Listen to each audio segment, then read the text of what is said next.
An Olympic sweep. Friday just won straight golds for awesome. I'm Carl Azuz. Thank you for watching our Friday show. We have different views today from different locations in a standoff over Ukraine. For weeks, the world's been wondering if Russia is planning to invade this country. Russia has built up a huge military force surrounding Ukraine, 100,000 troops or more according to U.S. estimates.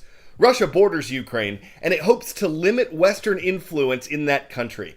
As part of that, Russia wants a promise that Ukraine won't ever join NATO, an alliance of European and North American countries. But NATO won't promise that, and Ukraine's government wants to become a member of NATO. So that's a major sticking point in the geopolitical tensions hovering over this country. As of Thursday evening, there was a lot of back and forth about what was going to happen there. Was Russia on the brink of an invasion? Or was the country just hoping the appearance of one would pressure NATO to make political changes? Some experts have suggested that. But here's what U.S. President Joe Biden said yesterday. Every indication we have is they're prepared to go into Ukraine, attack Ukraine. My sense this will happen within the next several days. The U.S. government also says Russia might be preparing to fake a reason to invade, like it might make up news of a terrorist bombing inside Russia to justify its plans to attack Ukraine. Russia has repeatedly said it has no plans to invade Ukraine. It says claims that it is are baseless and rooted in hysteria incited by the United States. Russia also says it's reduced the number of its troops near Ukraine's border, but American officials say Russia has actually added troops near that border. It's hard to tell exactly what's going on there. A very public display. Russia's Ministry of Defense posting video of armor leaving Crimea across the Kerch Strait, and it says, returning to their home bases. Their participation in exercise said to be over. A few hours later, another convoy of fuel trucks filmed getting ready to leave Crimea as well, and then filmed on that same bridge, also heading east.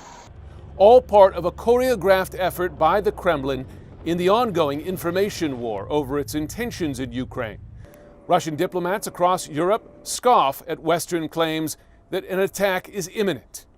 But both U.S. officials and NATO officials, including the Secretary General, say, in fact, Russian troop numbers are continuing to rise. So just that we see movement of forces or battle tanks doesn't confirm a real withdrawal.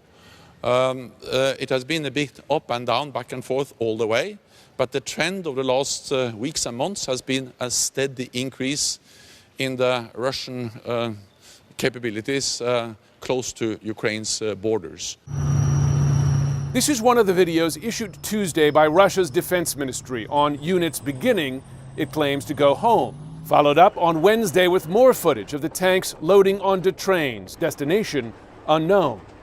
Back in Crimea, the much advertised pullout involves units whose bases are, in any case, around Russian cities still close to Ukraine. Analysts say it will take at least several days to establish whether there is a true drawdown of Russian forces from positions around Ukraine. For now, the picture remains mixed. There is plenty of Russian armor and air power still within just a few miles of the Ukrainian border. This, according to social media videos uploaded in the past day. Satellite images from earlier this week show fighter bombers and helicopters arriving at air bases close to Ukraine. The joint exercises in Belarus continue as well, though the Belarus defense minister insists every piece of Russian equipment will leave when those exercises are over. All the while, a very public war of words continues over Ukraine's aspirations to join NATO, over the fate of the breakaway eastern regions of Ukraine, and over Russia's demands for cast iron security guarantees. President Putin and Russian officials repeat that Ukraine's desire to join NATO must be off the table. That, however, is a non-starter for the U.S. So far, the path to diplomacy and much of the weaponry seem frozen in place. American officials say, in a way, they'll be relieved if they're wrong. That while U.S. intelligence indicates Russia's about to invade, some critics have questioned that intelligence, and the American government says it would ultimately be a good thing if Russia changes course and pulls back from Ukraine. The United States and its NATO allies have threatened severe economic punishments if Russia invades, and as you're about to see, more U.S. troops and military equipment have arrived in Eastern Europe. President Biden has repeatedly said that U.S. troops will not fight in Ukraine, that they won't battle Russian forces on the ground there. But several of the countries that border Ukraine are members of NATO, so the American presence in the region is meant to send a message to Russia and to reassure NATO countries that America has their back. They don't really want you to see this, but it's hard to hide. These are US troops landing near the Polish border with Ukraine. High-end Black Hawks, C-17 cargo planes, dozens in the past days. Media haven't been given official access, but they're pretty hard to miss. Trucks, pallets, signs these 82nd Airborne from Fort Bragg are not here, an hour's drive from Ukraine, just overnight. They even came this day with a Cessna light aircraft, which seems to be innocently carrying top brass who get onto a nearby helicopter. Moscow may point to these scenes as NATO massing troops on Ukraine's border, but these are here with the approval of Poland, a NATO member. In a standoff that's all about messaging, these American troops are about ensuring US allies feel their presence. The unit we saw decamped to a nearby conference centre. They're here just in case, to help stranded Americans in Ukraine if the need arises. These sort of movements in NATO war games and drills have been practiced for years. They don't really want us to see this, the larger base where they are. Are the Americans over here? This is their main base, yes? We can't talk about it. I understand. Can we talk to somebody about this? Or? No. They walk right by us. Come and talk. Don't be afraid. It's all right. And the size of the operation, these are a lot of tents over a wide area, is both what you might expect to support that many soldiers, but also something that is almost definitely not for show, and betrays a lot of readiness, even if you hope they all stay bored and cold under canvas in the weeks ahead. 10-second trivia. Which of these world capitals is located the farthest north? Ottawa, Moscow, Stockholm, or Oslo?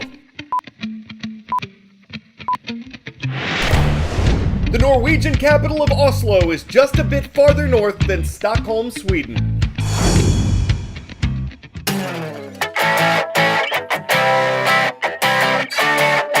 Lost and found at sea. Students at New Hampshire's Rye Junior High School launched a mini boat in October of 2020. It had leaves, quarters, and a face mask inside, kind of like a 21st century message in a bottle.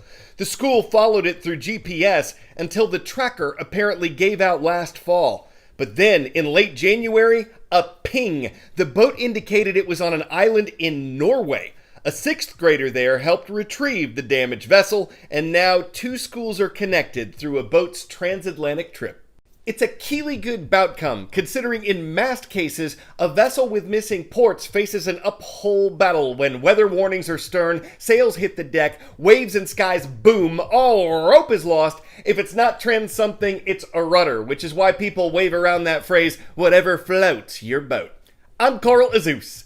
Today's shout out takes us to Wellington, Florida. It is great to see the students of Palm Beach Central High School watching. Thank you for doing that.